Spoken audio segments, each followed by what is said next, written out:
Okay, good afternoon, everyone. Today we have a little bit of a discussion about natural language processing or NLP. We have a few notebooks that we go over details of NLP.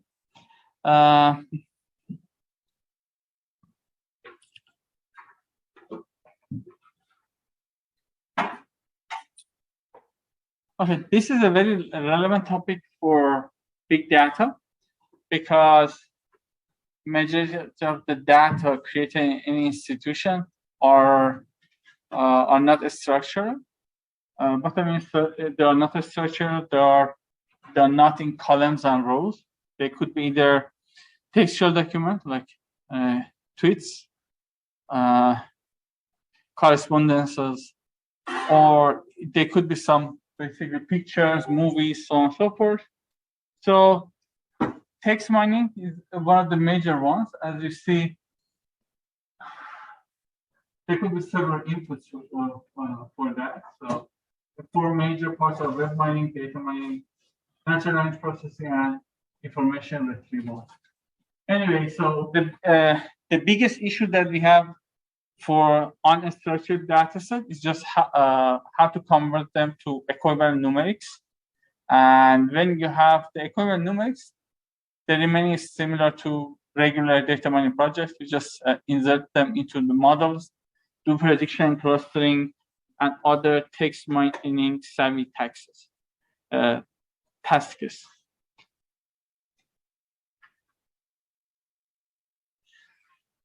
So,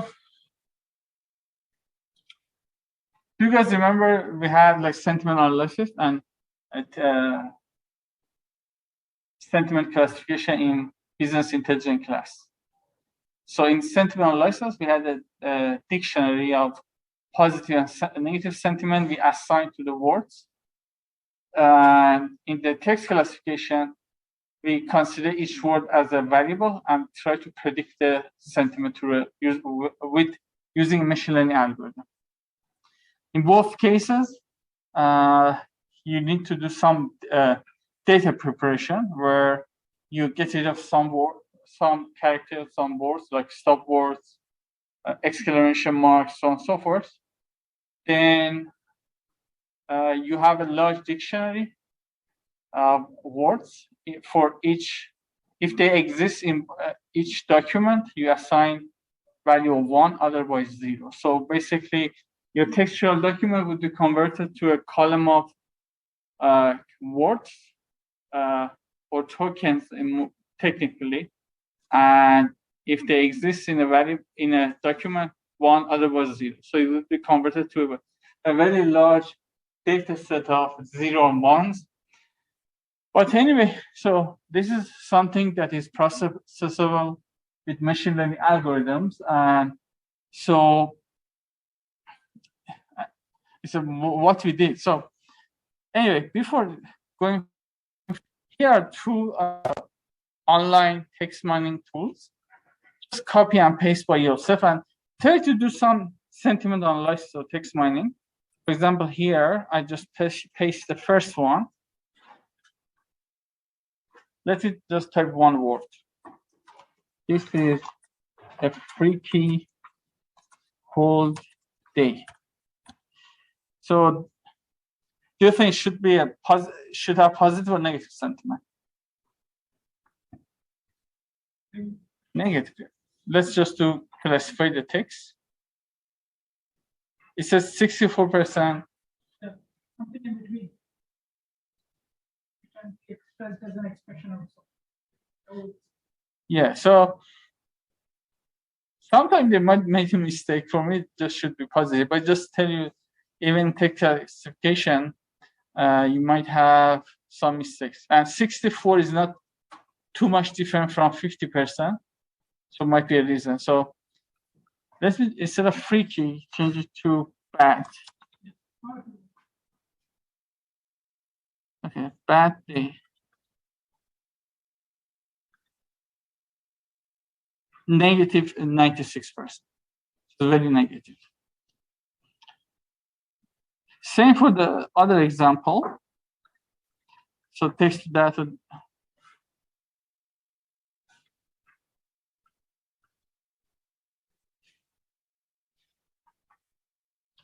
Okay, let me just type here. This is a freaky cold day.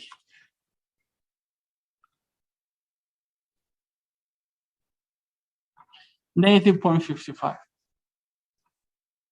And it gives you some extra information regarding your document. By the way, if you might remember document just means observation. So a document could be one sentence, could be like a paragraph, or could be like a, let's say, an article. So just in text one, instead of saying observations, we say documents. So I give you maybe a couple of minutes, so you can just copy and paste or just type some sentences here or documents and try to see the sentiment classification.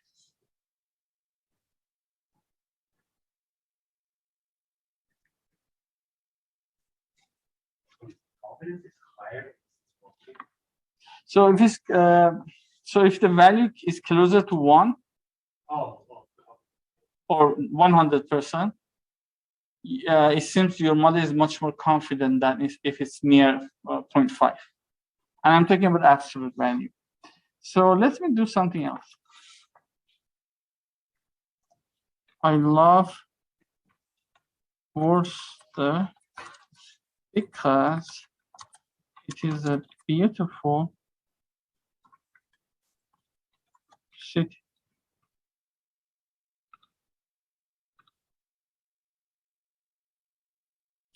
0.7 positive. And let me just do one here.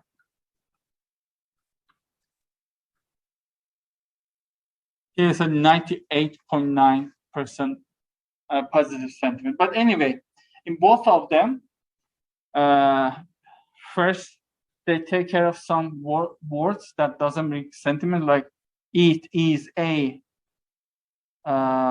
maybe I, because, or dot at the end. Maybe they don't bring in sentiment, then they drop it. In the next step, it uses each variable for prediction, and then predict if it's a positive or has a negative sentiment. Just try some words and like sentences by yourself to see how it works and if it's what you're looking for.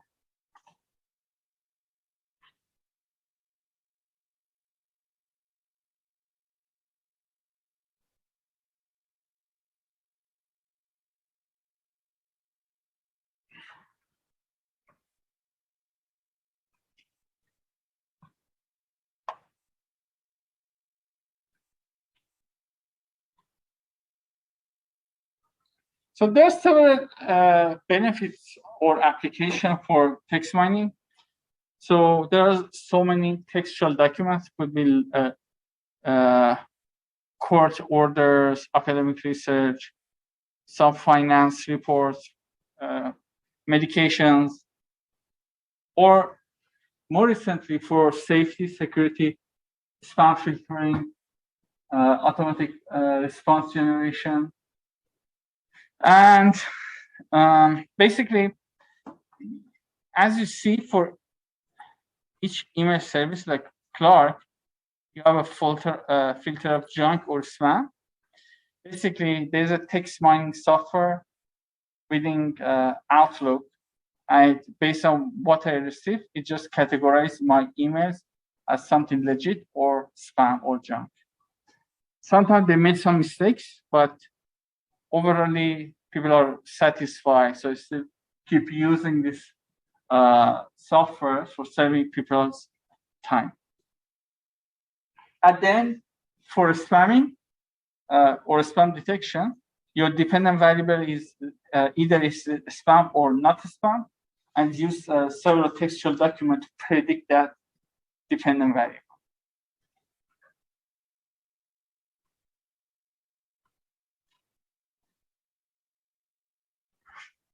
Besides, I remember in Germany, they had a text mining software that checks people's email communication, and they could find a terrorist group by automatically reading people's email.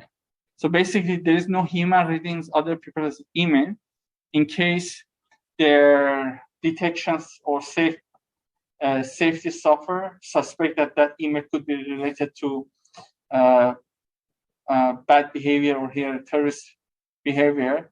Maybe they call some agents and then they do double check by human and they make a decision if they should prosecute someone or not.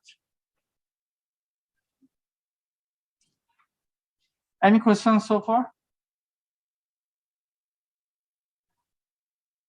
Okay, so similar in to knowledge, you should have some, you should understand the jargon or language of text mining. So let me read some of the main terms like natural language processing or NLP, a collection of techniques utilized to extract meaning from textual data.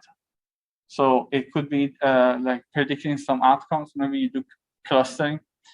Document, a collection of words usually formed as a row or observation of a tabular data set. Body, data set of documents. Dictionary, the set of all words that exist in the body. Topic, a set of words that co-occur. Latent, the hidden features that can't be measured directly but are essential to the data are not original features of data set.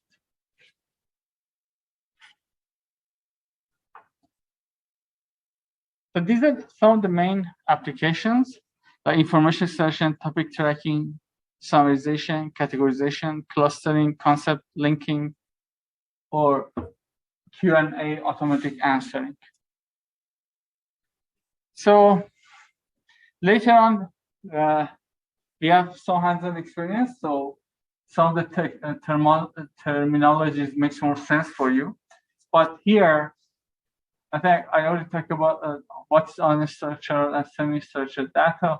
Corpus is another way of talking about body of documents, terms, concept, stemming, stop words, synonym, and tokenization. But later on through notebooks, this makes a lot more sense. But here I just skimmed through them.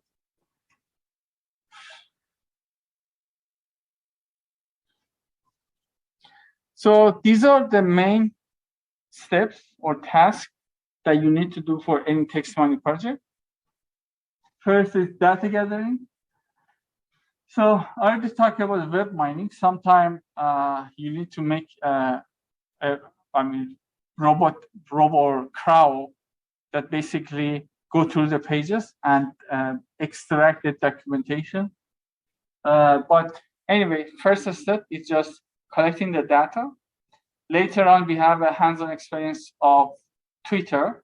So basically, we collect tweets data by making an API of Twitter. So you basically connect to the Twitter website and download the text documentation. So the next step, you should create a term document matrix. It exactly looks like what you already seen in business intelligence class. So for each row, you have a document, and the columns are words, and they act as a variable. If they exist in one document, the associated value of cell would be 1, otherwise 0. And the last one is extracting knowledge, basically either through some descriptive statistics or machine learning. You try to extract some knowledge. For example, in sentiment classification, you predict if a sentiment of a document is positive or negative.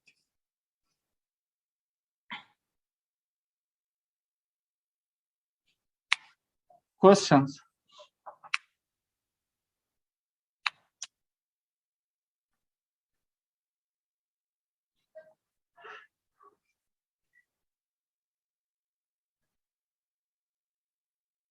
Okay, so first step is establishing the corpus. You need to learn how collect the unstructured data. If it's through email, how to record those emails. If it's Twitter, how to make an API to connect to Twitter. And Sometimes you need to have a visual or voice information. Then you should convert from textual document to equivalent numerics. And then you create a matrix. The way that you have learned in the previous class was each word has either value of 0 or 1. So this is the basic one. But sometimes some words are more effective. So in the next example I teach you, but there is some methods that you give more weights to some words, and that basically that weight is basically it reflects the importance of that word for certain documentation. So one of them that we work today is TF-IDF that works based on this law.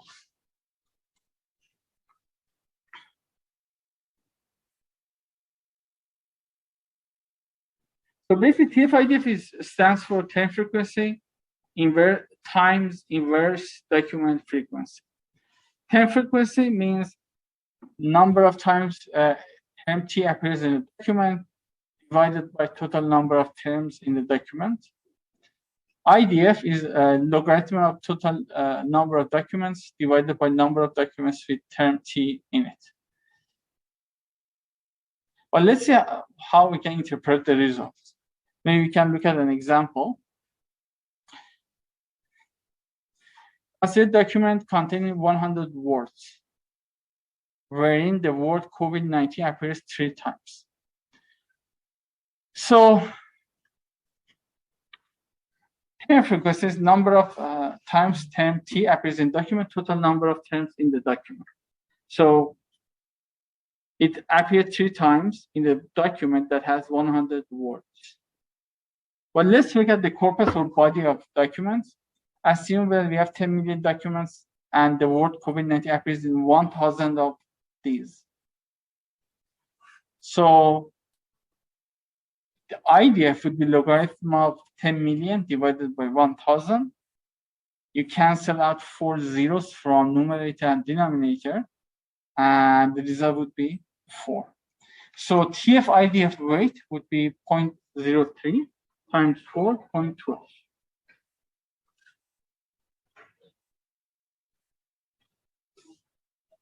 So what's your interpretation from it? Do you think COVID-19 is a very common word or it's not?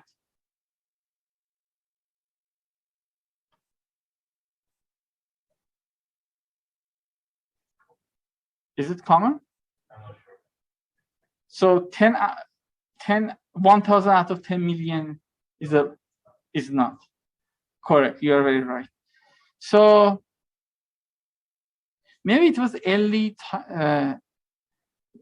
times during COVID era, which was not that much common around the world. So let's say if you look at the people's tweets, if you see some tweets that they contain COVID-19, maybe it might draw your attention because it's not that much common. So maybe sometimes you should be worried because like why some certain locations that COVID-19 was not a common word, now people are tweeting about them. Let's look at the following example. Consider a document containing 100 words, where the word COVID-19 appears 3 times. Term frequency is still 3 divided by 100, which is 0.03. And assume we have 10 million documents, which half of them contain COVID-19. So the IDF would be logarithm of 10 million divided by 5 million, 0.3. So TF-IDF weight would be 0.03 times 0.3, would be 0.009. In the next one, it seems COVID-19 is a very common word, so it doesn't draw that much of attention. So it's like a common knowledge, like let's say it's weather. So if people in the Clark talk about weather, may not draw attention, but let's say they talk about fire. So fire takes more attention. because it's not a common word. So having said that, the TF-IDF weight in the first example, word of COVID-19 was not that much common. It's much more than the second case. I might give you as one of your final examples, final questions. So calculating TF-IDF. If you have final exam, I haven't decided to make a final exam yet. In case you have, it could be one of the questions.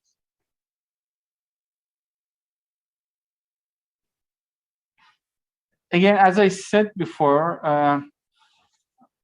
your other question, I will decide if you have a final exam or not in the next 2 weeks. But if it's the case, another example could be, I give you a probabilistic data set and ask you to do a prediction. So I would see how you take care of anomalies in your data set. But if it's about TF-IDF, I think it should be very easy for you. As you see, in the body of documents or corpus, if you don't have a very common word, the importance of that would be much more than the situations that you have a very common word. So when you make the matrix of 0, 1s, maybe for some words you give more importance based on the TF-IDF. Okay, let's look at this example. So document 1, this is a sample. Document 2 this is another example. In the first document,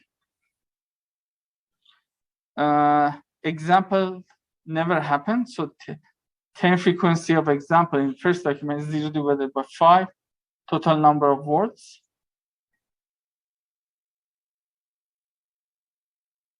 Is 0. In the second one,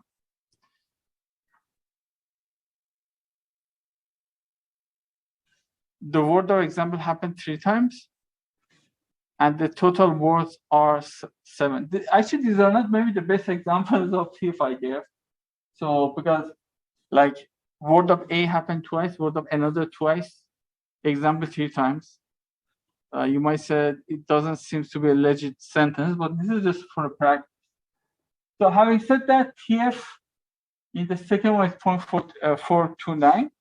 IDF of example is from 2 documents.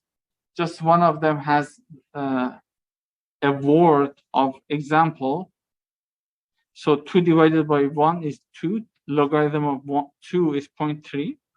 So TF-IDF for example in first document is 0. In second document is 0.13.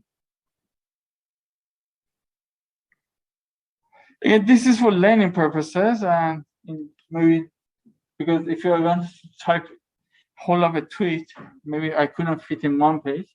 So I try to provide a very basic example.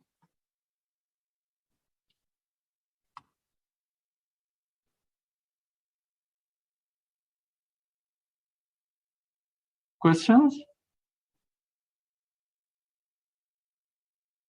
Yeah. Pardon me? No, that's for not question. It's about a personal message. I don't want to show it to everyone. Okay.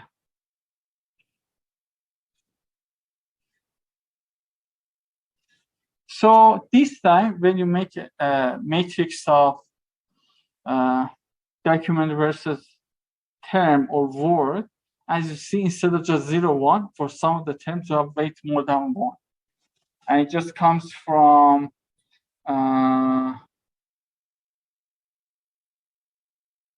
here, actually, it comes from the basically frequency.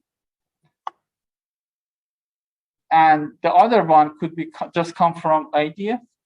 So there is no biblical way of which one is better. Maybe for term versus document, you can just put 0, 1s. Maybe instead of 1, you can put their frequency. Or instead of that, you use their IDF, TF-IDF rate.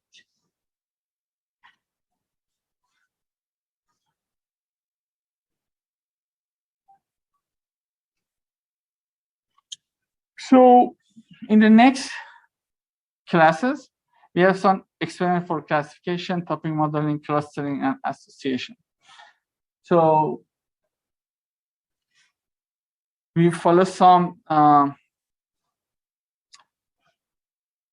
think we should have at least one example when your matrix has just weight of 1, and maybe one with the TF-IDs. The last, not least, is topic modeling, which latent discrete allocation is one of the most famous one.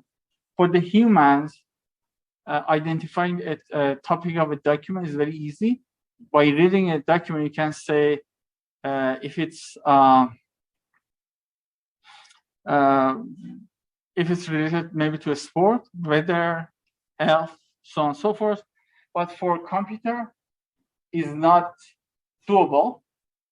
So what you do, basically, you assign certain number, you assign number as a number of topics related to each document, and you assign each document to a topic. You calculate probability of topic divided by document, and multiply by probability of word divided by topic. If you multiply them together, the equation would be probability of word divided by document.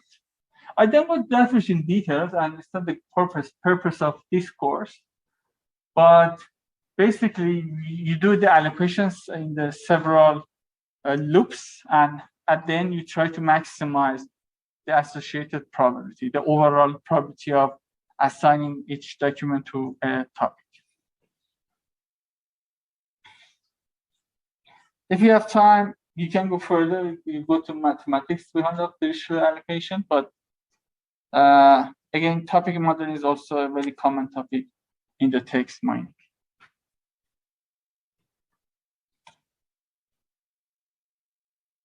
Questions so far?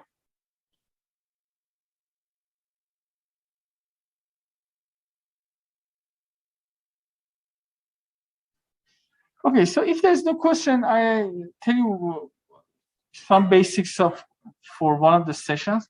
In the next session, we have some hands-on experience for the text mining. First, you learn some of the text mining. Then we do text mining over Twitter data. So we connect to Twitter, we download tweets, and we run text mining over those data.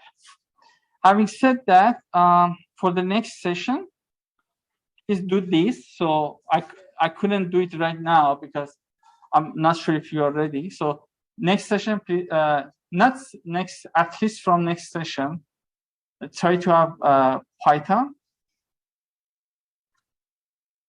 So you should have Python installed on your system, maybe Jupyter Notebook. On top of that, please go to Twitter and make an account. So I think it's very straightforward application. Hopefully all of you know how to make a Twitter account. So make it these two ready. Then I show you how to make a Twitter API.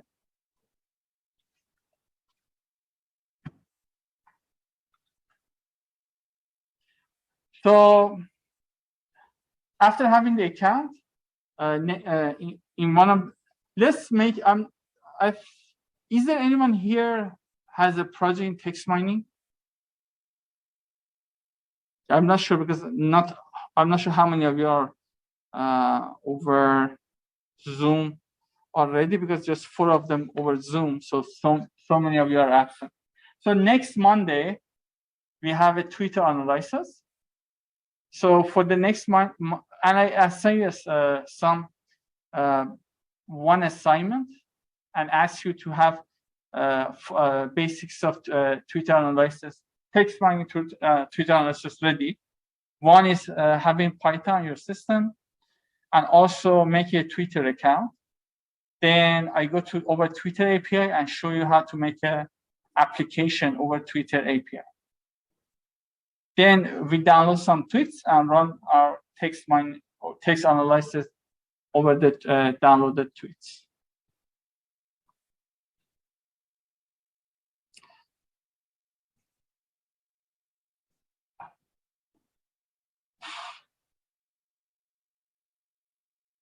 Questions?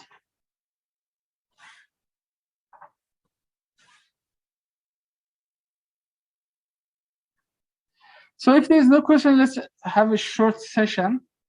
I think I cannot start a notebook of text mining because you just learn about it, and maybe it doesn't make sense to start right away. Also, my Databricks account has some issues. For some random reason, I couldn't connect.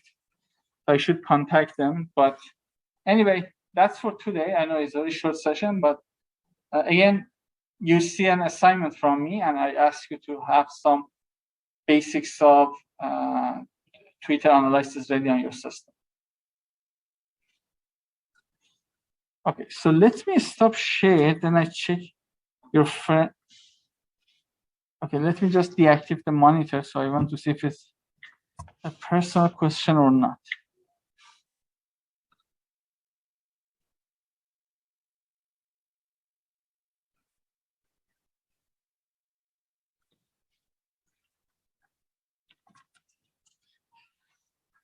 Okay, so let's have our attendance.